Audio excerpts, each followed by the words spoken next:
We're trying to make the connection between the deportation. Yeah, the last one.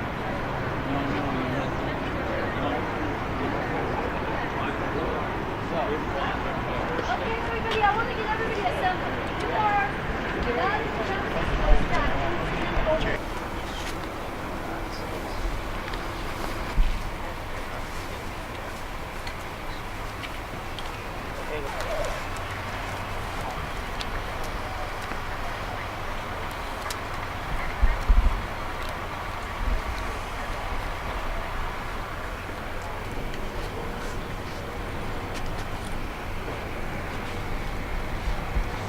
What's happening in this country right now? Why have we come out here? Every day you read in the newspaper, you see on television, 2 Muslim bans, roundups and deportations of immigrants, a border wall, and the forging of a fascist people in this country. Here you have the US bombing Syria, refugees wanting to flee from hundreds of thousands, millions that have been killed. And what does the US do? What does Trump and Pence and the rest of this cabal of fascists do? As they're fueling that war in Syria, they refuse to let Syrian refugees into this country. It's like the United States has set the house on fire and is blocking the doors. You have people in their millions driven from their home countries, whether it's in Southeast Asia, whether it's in Mexico, El Salvador, Guatemala, people who are fleeing starvation, violence, the results of the US-fueled civil wars back in the 80s, people who are fleeing for their lives, who are rounded up, who are hunted down like escaped slaves once they've gotten here and deported back to death. You have people like Cera Beltran Hernandez, who was dying in a hospital bed, who was being treated for a brain tumor, who was dragged out of her bed by La Migra and put into a detention center. You have Guadalupe Garcia Reyes, a 36-year-old mother of 2 who came here when she was 14 as a child, a very young woman, who every month was reporting to ICE, going in as she was told to do. And the last time she went in, she was snatched up and deported back to Mexico. You have doors being broken down in the middle of the night, people dragged from their homes, families split apart, people deported. This is the reality. Entire communities are being terrorized. Now, some of us, when we were growing up many years ago in the 50s and 60s, we watched the movie, The Diary of Anne Frank, or some of us read the book where they were hiding out to prevent, so they wouldn't be rounded up by the Nazis and sent to concentration camps. Well, you have the same thing going on today in immigrant communities, among Salvadoreños, among Guatemaltecos, among Mexicanos, among people from the Middle East, people who are afraid to go out of their homes, sending their children who are US citizens to the grocery store because they're afraid to go, that they're going to be rounded up. You have the demonizing and criminalizing of immigrants. You know, I'm going to tell you, Goebbels and Hitler have nothing on Trump and Pence and Sessions when it comes to demonizing and criminalizing an entire religion, entire nationalities, targeting them for roundup, targeting them for concentration camps, whipping up fascist thugs, as we saw during the campaign, where Trump supporters were led to attack protesters and are now being whipped up to go after immigrants, Muslims, and others. And we're here at the Museum of Jewish Heritage because we have seen the bitter and bloody lessons of history. We have seen what happens when people do not act to drive out fascism. We are going to do what the German people did not do in 1933. We have seen what happens when people fail to act as people are criminalized and demonized. And we need to examine. Some people say, oh, you're exaggerating. Some people even told us we shouldn't be comparing the Holocaust and what is happening now. Well, in one sense, they're right. There's yet to be a Holocaust in this country against Muslims, against immigrants, against black people. But the point is, we want to stop this Holocaust before it happens. Right. And that is why we are here.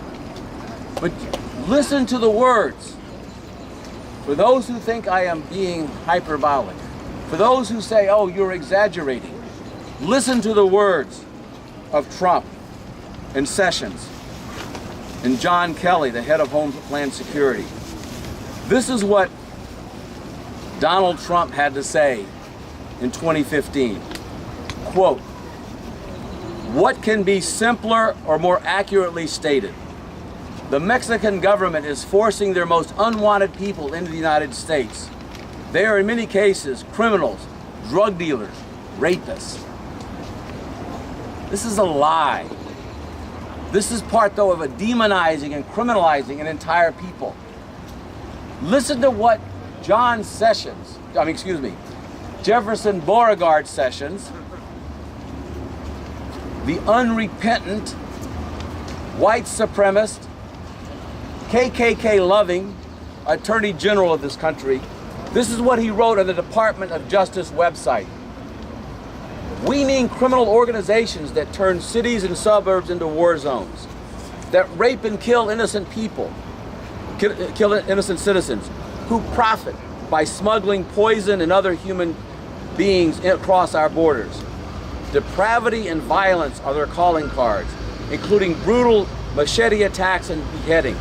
It is here, on this sliver of land, talking about the border, where we must first take our stand against this what? Against this filth. Yes, he's talking about the drug cartels, but really what he's talking about are the Mexican people and others who are coming here.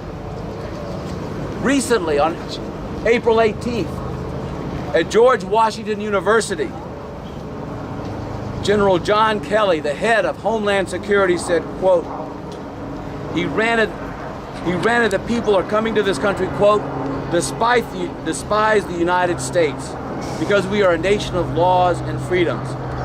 They have a single mission, and that is our destruction. Think about what they're saying. Think about how they're describing immigrants. When I read these words, when I heard what Trump was saying about Mexicans being rapists and drug smugglers, I was thinking about these movies, these films I've seen that were made in Nazi Germany. Go online, watch them. Don't take my word for it. Go find them. What did they do? They'd have these films, they'd have a picture of an Orthodox rabbi, and they would alternate between that and pictures of rats, describing Jews as filth, as vermin infested, as carriers of disease. It was all part of dehumanizing people, paving the way for the Holocaust, paving the way for any crime to be committed against these people in the name of Make Germany Great Again. Well, now we have Make America Great Again. And I just have to say, personally, feeling America was never great with slavery and genocide. So that is why we are here. We are here to say clearly to the world, no, 1933, 2017, never again. Never again will we allow another Holocaust to happen to any people. After the Holocaust, millions said never again. If never again is going to continue to mean anything, it has to mean something right now in this country. When immigrants, Muslims, and people all over the world are being threatened by the Trump-Pence fascist regime in the most powerful militarized country on earth. In the name of humanity, we refuse to accept a fascist America. Drive out the Trump-Pence regime. Now, before we lead a procession over to the ICE offices at the federal building to present awards to John Kelly and Jefferson Beauregard Sessions, we have a number of people here today to speak. And the first person I want to introduce is Scott Gilbert, who was one of the initiators of these actions across the country today on Holocaust Remembrance Day. And Scott comes from a family. His grandparents, I believe, or other members of his family who survived and escaped the Holocaust. And he wants to share some words today about why we are here and why what we're doing is so important. Scott. I just want to say that this is a day of remembrance, but most importantly, in remembering those who lost their lives, in the name of humanity, we refuse to accept a fascist America. Drive out the Trump-Pence regime. I want to read a couple of quotes. The people who criticize us should consider themselves lucky still to be alive. It would be too much of a good thing if those who live at our mercy should be allowed to criticize. The second one, the end result of this, though, is that our opponents, the media and the whole world, will soon see, as we begin to take further actions, that the powers of the leader of our nation to protect our country are very substantial and will not be questioned. Who said the first quote? Goebbels. Huh? Goebbels. Goebbels, Joseph Goebbels, November 23rd, 1934. And the second one, Stephen Miller, senior White House advisor, on February 12th, 2017. Just to give you a sense of the kind of language that these people use and how similar it is. As I was growing up as a young man, I lived with my mother, who was a Holocaust survivor, had agoraphobia, would not leave the house because she spent so long in hiding, wouldn't come to see my awards that I got at school. And I was reading, which Travis talked a bit about, the Diary of Anne Frank. And you all know the Diary of Anne Frank. We all grew up with that. How poignant that was. But what shattered me, and I'm going to start crying and I apologize, is she came up to me with a picture while we were talking about reading this book that had her and her cousin Ellen Sonnenfeld and Margot and Anne Frank. They had grown up together as little children. And I had no idea. And I remember turning to her and saying, how could this happen? How could the German people allow this to happen? And she didn't have a good answer. And so I had to start figuring it out for myself. But I said that day at 13, never again. Never again would I allow another atrocity like this to happen, even though I did not really understand what the Holocaust was about, or how other peoples have been destroyed or murdered. And so I started doing work against the war in Vietnam and stuff like this, and I devoted the rest of my life, when I could, in the name of humanity. And so I started to study history and fascism seriously. And more recently, I read an excellent definition of fascism. And please remember this definition as I go through what I'm going to talk about a little bit. Fascism foments and relies on xenophobia, nationalism, racism, misogyny, and the aggressive reinstitution of oppressive traditional values. Fascism feeds on and encourages the threat and use of violence to build a movement and come to power. Fascism, once in power, essentially eliminates traditional democratic rights. Fascism attacks, jails, even executes its opponents and launches violent mob attacks on minorities. In Nazi Germany in the 30s and 40s, fascism did all those things. And I want to jump back a little bit into the 20s. Because a lot of people don't understand that Hitler did not just come to power, that there was some military coup, right? That you think about in Chile or some other places. Germany was a democratic country with elections, and Hitler was appointed chancellor through due process. Okay? He went through the normal channels to get to where he was. And Hitler started his rise in 1919 with the Nazi Party, and in 1923 he actually attempted a military coup with General Ludendorff from World War I, and it failed. He was jailed, he wrote Mein Kampf, and fascism continued to rise over a period of time. The political tenor was consolidating, though not solidified for the Nazis yet. Hitler did not win a plurality in the Reichstag. Germany's parliament on March 5th, 1933. He won 43.9% of the vote at that time. Sound familiar about someone who didn't quite get the majority, but I'm not going to chip off on that. But the key point is that the Nazi Party still did not have control. As an example, 11 people in the cabinet, only 3 of them were Nazi Party members at this time. The other 8 weren't. There were 196 Nazi Party members in the Reichstag, which only represented 33% of those in their parliament. Okay? Hitler had not yet consolidated power. It was only through the backroom dealings with the Catholic Party, the Liberal Party, and the Nationalist Party was he able to come up with enough votes in the Reichstag for Hitler to become chancellor and de facto leader of Germany. The German government then voted and changed the German constitution, giving Hitler dictatorial powers, and the German courts went right along with it. Okay? Then evidence started to accelerate from the burning of the Reichstag, controlling the media, outlawing opponents, and up until 1938, the infamous Kristallnacht, which was the day when 30,000 people were attacked, some killed and murdered.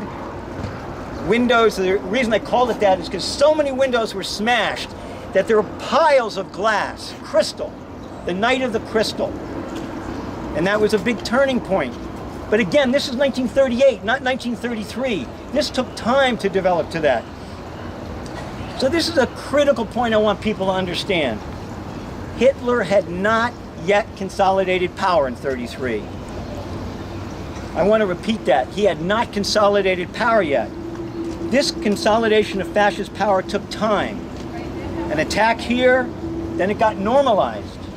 Pass a law there, and then that gets normalized. Demonize a section of people, and that becomes normal. The escalation went on and on. This is how fascism develops. It's really key for people to get this about fascism. Look at today and the patterns of Trump. He has been a fascist from the get-go. He demonized black youth, such as the Central Park Five, demanding the death penalty back in 1989, 28 years ago. He put a full-page ad in the New York Times, right? Yeah. And, you know, later on what happened after these 5 youths spent years and years in jail for something they didn't do, it finally gets turned, they get freed, and Trump said, quote, "Really think about this. Maybe hate is what is needed if we're going to get something done." That was his response. This has been an ascension of fascism for years in the United States, but it is now consolidating at a whole new level with the Trump-Pence regime. Today in the US, Trump is actually being able to handpick his own cabinet. Think about that. Which Hitler never had the privilege to do, right? And we need to really seriously look at who these people are. I was recently reading an article online about General James Mad Dog Mattis. He's now the Secretary of State, who said, "Be polite, be professional, but have a plan to kill everyone you meet." Okay? This is our Secretary of Defense. Or what Steve Bannon said. Really, you know, I shudder at reading this stuff. Birth control makes women unattractive and crazy. Would you rather have your child have feminism or cancer? Gay rights have made us dumber. It's time to get them back in the closet. Hoisted high and proud, the Confederate flag proclaims a glorious heritage. And there must be many, many, many black and other people rolling over as I'm saying this. It is this kind of thinking that is in the top tier of this country's leadership that is very, very frightening. Gay bashing, misogyny, racist ideology. We can keep on going at that list. Remember what was defined as fascism at the beginning. I'm giving you examples. They are going on now. Hitler wanted to and fed on the concept of bringing Germany back as a prominent imperialist nation. His slogan was, "Make Germany whole again," for the German people. But we all know which German people he was talking about, right? The Aryan nation. He really grabbed hard onto that phrase for years, nationalism. And step back in a minute and look at this. The striking parallel with Trump's expression, "Make America Great Again." Right? Right out of his playbook. The Nazis used two components to make Germany great again: nationalism and religious fundamentalism. Those are the two things that Trump is basing a lot, not just Trump, but that whole fascist ideology in this regime on. Parallels? I think so. I'm going to read a quote from our Vice President Mike Pence, who is a perfect example of this type of thinking. He wants to put into practice, and when he talks about embracing a culture of life in America, a Christian fundamentalist culture with all its oppressive machinations. This is stuff that we really need to understand now. People come up to me and say, well, it's not fascist yet. Well, we can debate that, depending on how you define fascism, but they're missing the point. Do they want to get to that point where we can't stand here and even have this press conference and have this solidarity with the people who died, right? We cannot wait till that time. A similar kind of stuff happened. You know, we see the rise of KKK now and neo-fascist groups. They weren't really around when I was a kid. You can really see the rise of this stuff. Here's one vignette. 1933, in the mid-20s in Germany, Germany had one of the largest women's movements in the world. Abortion was legal. It was, you wanted it, it was on demand. 1933, one of the first things Hitler and his regime did was to make abortion illegal. It was nothing about fetuses and saving their lives, okay? This accelerated law after law after law till doctors could be executed if doing an abortion. Women could be executed for having an abortion. And they started a program the following year, Kinder Küche, children, the kitchen, and the church. Women lost the right. Women lost the right to be lawyers, doctors, civil servants. Their only role for the Aryan nation was to be breeders. That's what they did to half their population, okay? Hitler said what he was going to do while rising to power. Then he fulfilled his promises, leading Germany to world war and the final solution. But again, I'm coming back. That is the point. The final solution was not in 1933. It was in 1942. 9 years after, I have to do my math. 16 years after he came to power.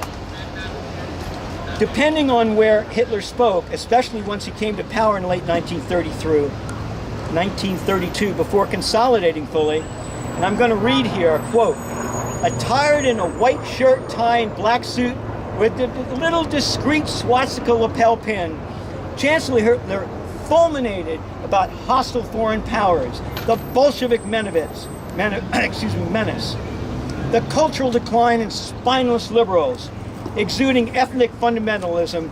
He said barely a word about the Jewry.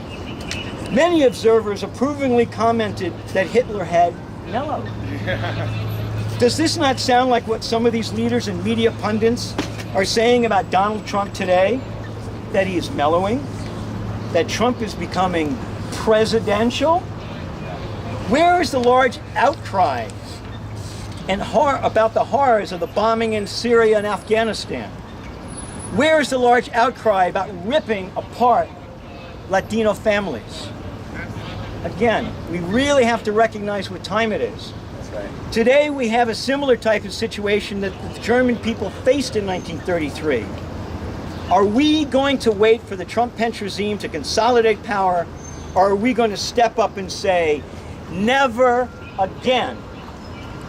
Are we going to wait for the next time we cannot even have a press conference? Or are we going to say never again and drive out the Trump-Pence regime? Today, we are remembering all those people that died or were affected by the Holocaust. If this museum of Jewish heritage is to mean anything, we must stop the attacks on our immigrant sisters and brothers. We must stop Islamophobia. We must stop the attacks on women so they do not become breeders, as they did in Nazi Germany. We must stop all of fascism. Trump is now talking about deporting 11 million people. That's a staggering number. 11 million people. Many who will end up in a country, which Travis already talked about, where when they return to El Salvador, Nicaragua, or Guatemala, or Mexico, they're going to be killed. So the US government is using these countries to do their dirty work. Okay? We cannot have another Holocaust museum with different faces, but the same reasons for genocide. So I say, never again will we allow another Holocaust to happen to any other people. Yeah. In the name of humanity, we refuse to accept a fascist America. And thank you for listening. Yeah.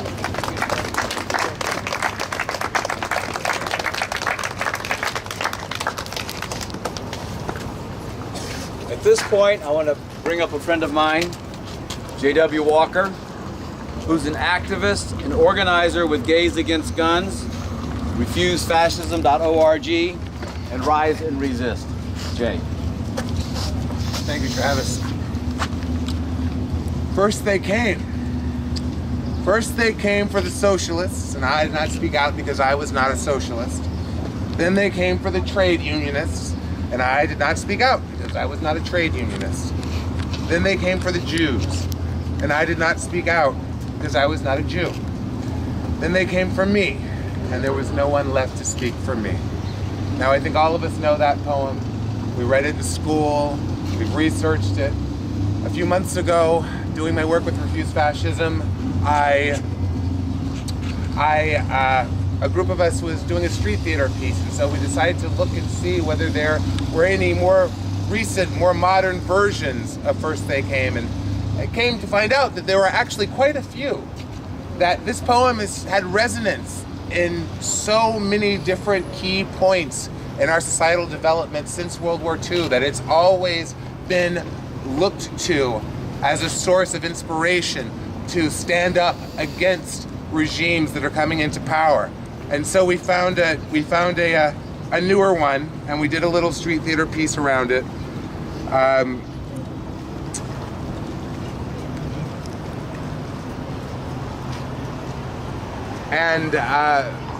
In the altered version, of course, we included all of the different communities that we find under attack here under the Trump-Pence regime. We included Muslims, we included gay people, we included the disabled, we included so many other groups, we included Mexicans, we included immigrants, we included everyone that we could think of that we found to be under threat. We included women, we included pretty much everyone, because pretty much everyone in this country who is not a native-born, straight, white, cisgendered Christian male is under threat in this country under this Trump-Pence regime. And that's something that we cannot lose sight of. It's the reality that we're all living with.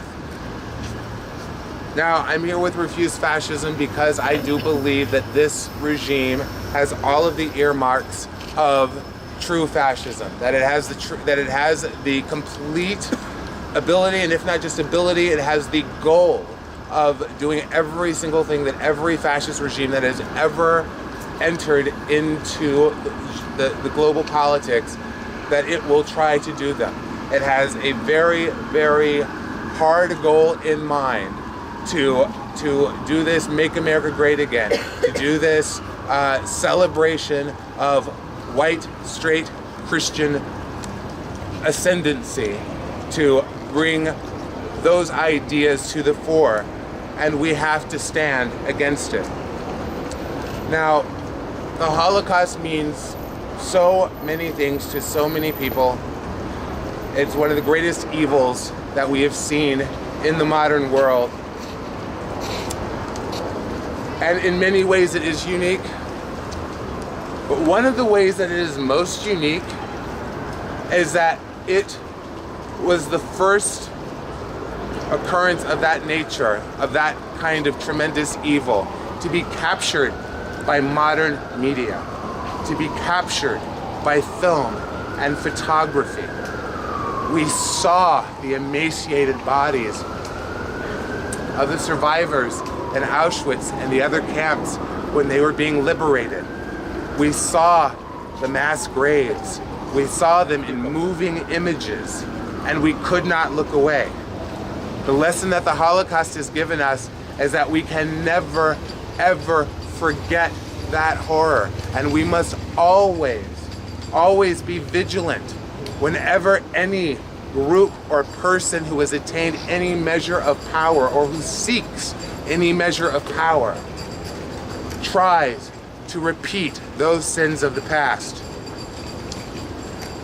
When we're growing up and we're studying, we read Hannah Arendt, we read about the banality of evil, and we look at how the Aryan Germans who weren't resisting Hitler just went on about their business and just followed the lead and just went along to get along.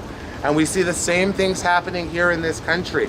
When we're doing our protests out in the street, we have people running up to us and screaming at us, "He won, he won!" That's the banality of evil. That's going along to get along. That's not being introspective or inquisitive or curious enough to even look beyond the simple veneer that Donald Trump puts out to the public as just a real estate mogul and a reality TV star. That banality of evil is the most important thing that we have to guard against. We have to guard against that normalization. We have to guard against that just bland and blind acceptance that we see so much of among the people in our country. Now, the other thing about that unique aspect of the Holocaust, in that it was captured so vividly in media, in film, in television, that it's been recreated in theater, in film, in books, that we read about it. We read about it in narratives. We read the Diary of Anne Frank. We read Primo Levi. We read Elie Wiesel. Is that we have at our disposal something that the German people in 1932, 1931, 1933 did not have. We have this living, moving, breathing reminder of the depths of evil that humankind can sink to. If they're given a charismatic enough leader, if they're given enough reasons to hate, to demonize, to ignore, to repress. And so we who come out here in the streets of New York City and in the streets of every city across this country, not just refuse fascism, but every group around the country that gets up and stands up, the people that marched in the Women's March, the people that marched in the Science March, the people that are going to march in the Climate March, we are the bulwark against that evil taking hold.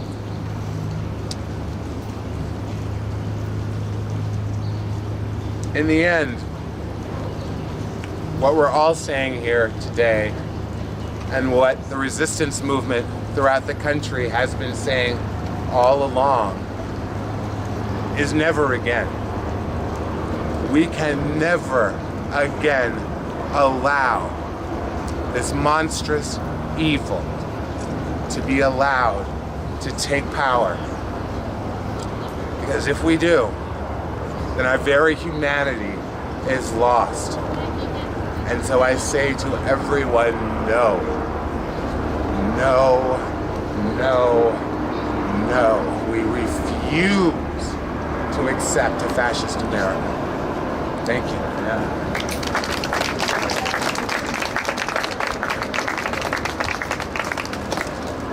At this point, we want to read some excerpts from 4 statements that were sent to us today to be read here. Some people who couldn't be with us, but they felt very strongly and wanted to share their thoughts. So we're going to be reading some excerpts from those. This is Rafa. Hi. And this, So, this is Eva. The first statement is from a supporter of Refuse Fascism, whose family actually helped to found a Holocaust museum in another city. This is just an excerpt from their statement. Loud. This is an excerpt from their statement. The similarities of actions between the Trump administration and Hitler's Germany are instructive and frightening. The Trump administration's idea to create a Muslim registry echoes Hitler's requirement that Jews identify themselves as such on their passports. Trump's plan to dehumanize Mexicans, women, gays, Muslims, and blacks mimics Hitler's treatment of the Jews, Gypsies, and others. Trump's deportation forces, headed by General Kelly from ICE, is reminiscent of Adolf Eichmann's grand plan to deport the non-Aryans. We cannot turn a blind eye as Trump's sweeping, discriminatory plans are similar to the incremental steps which led to Germany's final solution. This is a statement from Professor Fidel Fajardo Acosta, a professor of English at Creighton University. Professor Fajardo is one of the 195 professors on the right-wing professors' watch list. Remembering the Holocaust is an act of memory intended to honor the victims of fascism, but also an act of resistance meant to prevent the reoccurrence of such horrors. At the present moment in the United States, fascism has made a comeback and installed itself in the White House. One of the tricks used by Trump to gain supporters is an old one that was popular in Nazi Germany in the 1930s. It involved taking advantage of the despair and anger of working class people devastated by capitalist greed and its endless wars and depredations. Joseph Goebbels, Hitler's Minister of Propaganda from 1933 to 1945, was one of the most notorious practitioners of that kind of chicanery. Who should be blamed for the misery of the German people after World War I? The Jews, of course, so Goebbels and Hitler said. But World War I was precipitated not by the Jews, but by the greed of German financiers and industrialists, arms dealers, and megalomaniac madmen with delusions of racial superiority. Feeble-minded ideologues like Hitler and Goebbels had no trouble believing their own lies and spreading their hysteria to others like themselves. Did Mexicans take away the jobs of Americans? Did Muslims spread terrorism and violence around the world? Did immigrants ruin the good life of the Western countries? Most certainly not. America was built on the backs and hard labor of immigrants, Africans, Chinese, Mexicans, Irish, Filipinos, Vietnamese, and many others. We owe a debt of gratitude to all of them. On the other hand, it was the likes of Donald Trump who exported American jobs to the hinterlands of misery where there are no government regulations or minimum wages. The rising waves of populism around the world are not unjustified. Working class people have indeed been victims of the evil schemes of those who thrive on their misery. What is lacking in the current political scene is the proper and accurate identification of the perpetrators of these crimes. Okay, this is a statement from Donald Shriver, President Emeritus from Union Theological Seminary, and it was written for this Holocaust Remembrance Day. When you visit the Yad Vashem Memorial to the Holocaust in Jerusalem, they give you a pin shaped in the form of the Hebrew word for remember. There are two strong reasons for all of us to remember the horrors of the Nazi Holocaust: to honor the 6 million victims, and to warn each other that as humans, we are all still tempted to imitate such past crimes in our present day. We truly remember the Holocaust of the Jewish people when we defend the lives of people in our own time who are targets of hatred, either in our own hearts or in the policies of our government. This statement is from David Meyerhoff, a retired middle school teacher. He writes, "My parents and my grandparents escaped from Germany and survived the Holocaust. My grandfather was a world-famous scientist who won the 1922 Nobel Prize for Medicine and Physiology." Here is David's mother's story. "My mother was 17 and living in an apartment in Berlin in 1938. She was studying to be a nursery school teacher. On the night of November 9th, 1938, the young men living next door to her told her not to go out. That night was Kristallnacht, or Crystal Night, when the Nazis attacked every Jewish person walking on the street, threw over 30,000 Jewish people in concentration camps, and smashed every window in every Jewish home, school, business, and synagogue, so the ground was filled with so much glass it looked like crystals. Within 3 weeks, my mother was able to go on the Kinder transport to England to safety and a new life. During World War II, she took care of children in Anna Freud's Children's Center in London. My mother passed away in June 2015 at the age of 94. Life as you know it will not be the same if we don't fight against fascism. How you live, how you go to classes, how you work, what you see, what you care about, and who you care about are all threatened by this racist, fascist government. If we don't take a stand and fight back against this dangerous fascist system being put into place, we face a Hitler-style dictatorship, and it will be too late." This quotation is from a speech by my grandfather, Otto Meyerhoff, who won that 1922 Nobel Prize for Medicine and Physiology. He had discovered how sugar is converted into energy in the human body, and the Embden-Meyerhoff pathway, which is part of the digestive system. Distinguishing between Germans and Nazis is in itself a propaganda lie. I know what all, or 90% of the professors did in 1933, when their Jewish colleagues, whom they had themselves appointed, were deprived of their rights and made homeless. And the same thing occurred in all academic circles and at all levels of society, except in certain areas of the church. They maintained their cowardly silence, or even satisfaction, and not even 1% of the professors were party members.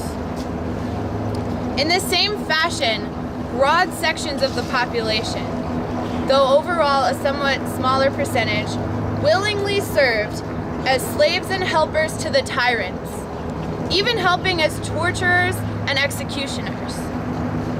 It doesn't help that a powerless minority kept their hands clean, or that hundreds themselves became martyrs through the strength of their convictions, if hundreds of thousands turned into murderers.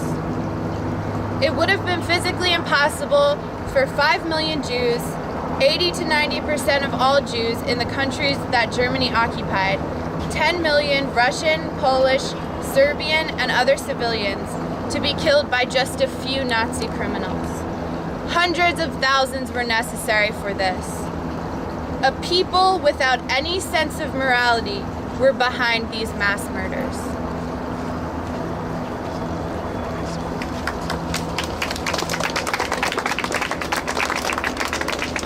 People everywhere who stand with the Muslims, the Mexicans, the refugees, the immigrants from everywhere that have been vilified and targeted by the Trump-Pence regime in ways that echo the demonization of Jews and other groups in Nazi Germany. To all who detest white supremacy, misogyny, homophobia, or xenophobia, and do not want to see a repeat of Make Germany Whole Again, to all who refuse to accommodate, refuse to conciliate, refuse to collaborate with the Trump regime, to all who despise and fear the Trump regime and want to see it driven out, we proudly choose to wear the nose to symbolize opposition to the Trump-Pence regime and its efforts to brand any new group of people as undesirable. Repeat after me. Never again. Never again. Never again will we allow. Never again will we allow Another Holocaust to happen. another Holocaust to happen To any people. to any people. In the name of humanity. In the name of humanity, We refuse to accept. we refuse to accept A fascist America. a fascist America. Drive out. Drive out The Trump-Pence regime. the Trump-Pence regime.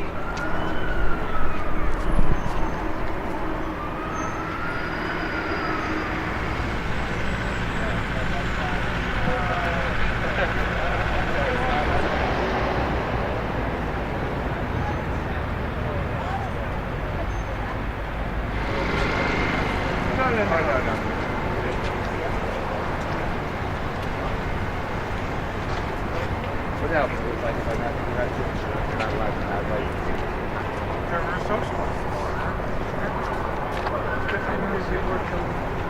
What?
Never again! Never again!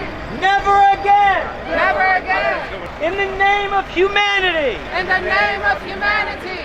In the name of humanity! In the name of humanity! We refuse to accept We refuse to accept a fascist America! a fascist America!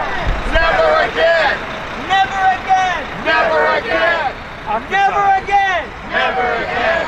Will we allow Will we allow another Holocaust? another Holocaust? Our immigrants are enemies! Never again! Will we allow Will we allow another Holocaust? another Holocaust? Holocaust to happen.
Is presented to Jefferson Beauregard Sessions III, the Attorney General, and in recognition of his outstanding achievements.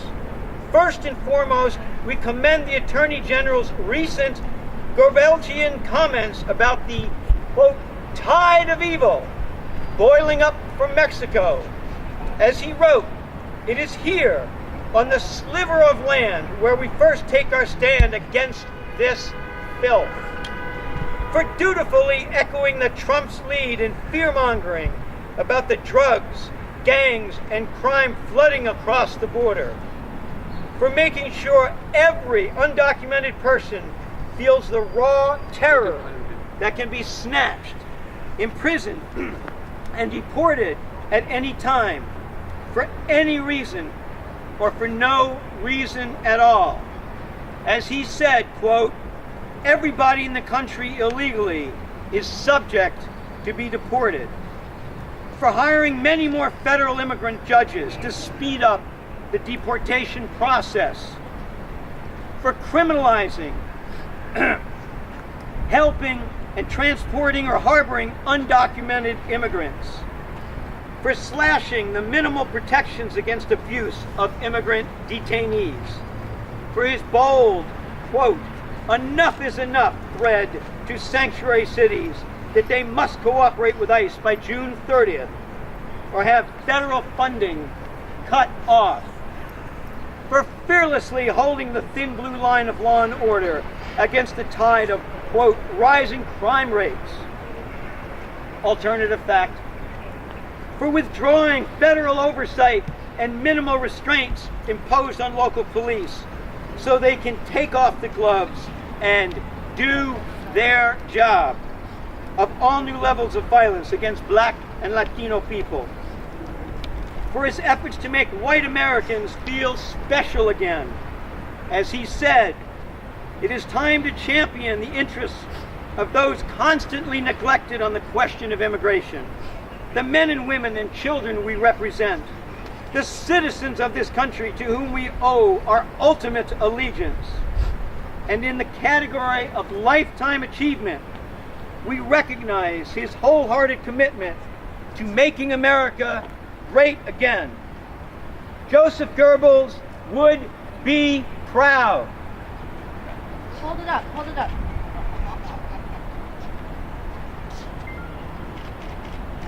The next one you read, hold it. It's a wee good trick. The Adolf Eichmann Award for leadership in the field of detention and deportation of, quote, undesirables is presented to General John Kelly, Secretary, U.S. Department of Homeland Security, in recognition of his outstanding achievements for striking terror into the hearts of Muslims everywhere by enforcing Mein Kampf's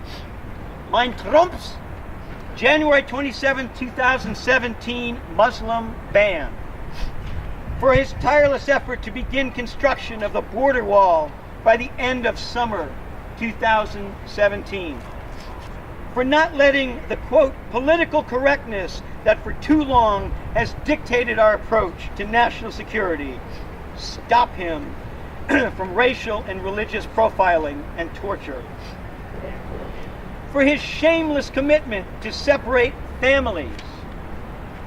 As he said, quote, "I would do almost anything to deter the people from Central America."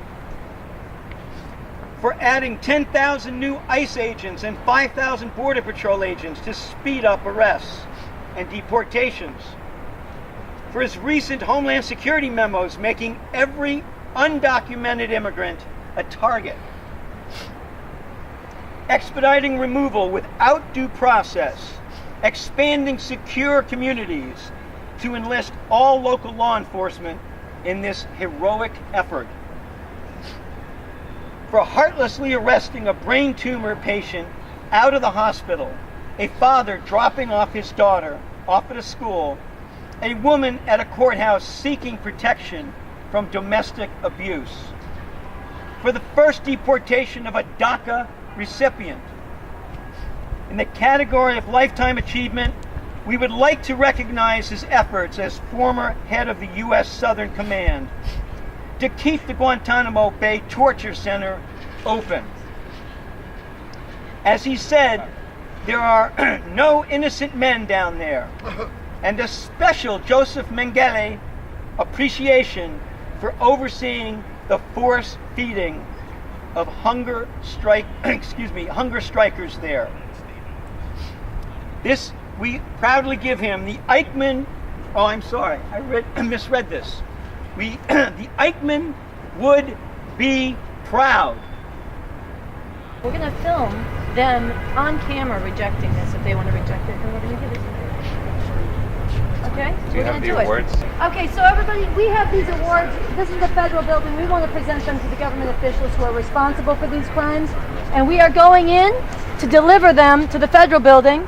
And Travis is going to lead this procession. We are going into the public building, and we want to give these awards. Okay. There's a Justice Department office. There's a Homeland Security office in the federal building.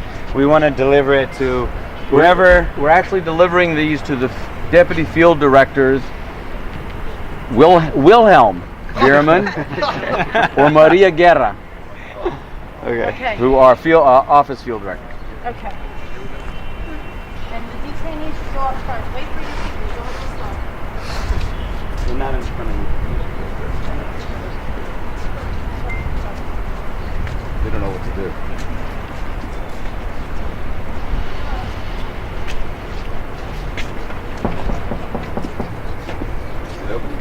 No.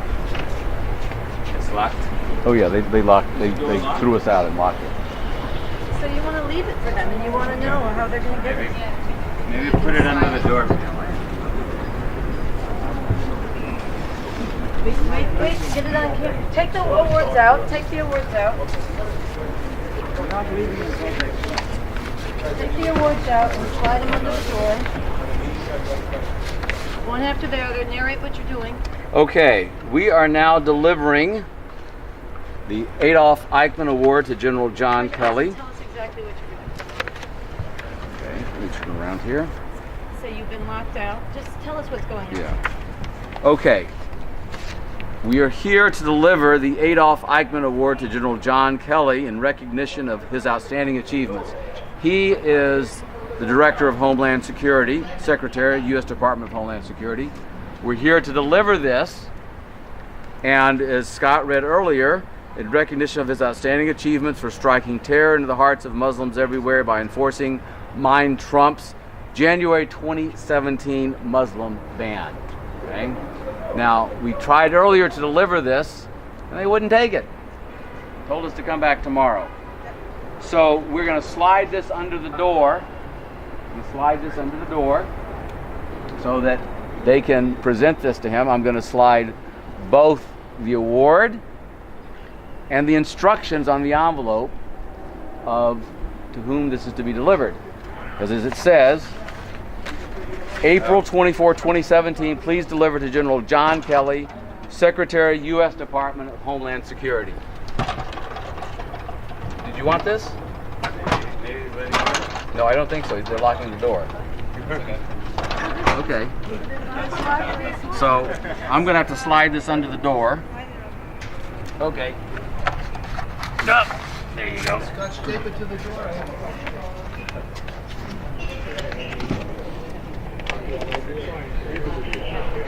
Yeah, maybe we could tape it to the door. Well, it's too late. It's already underneath.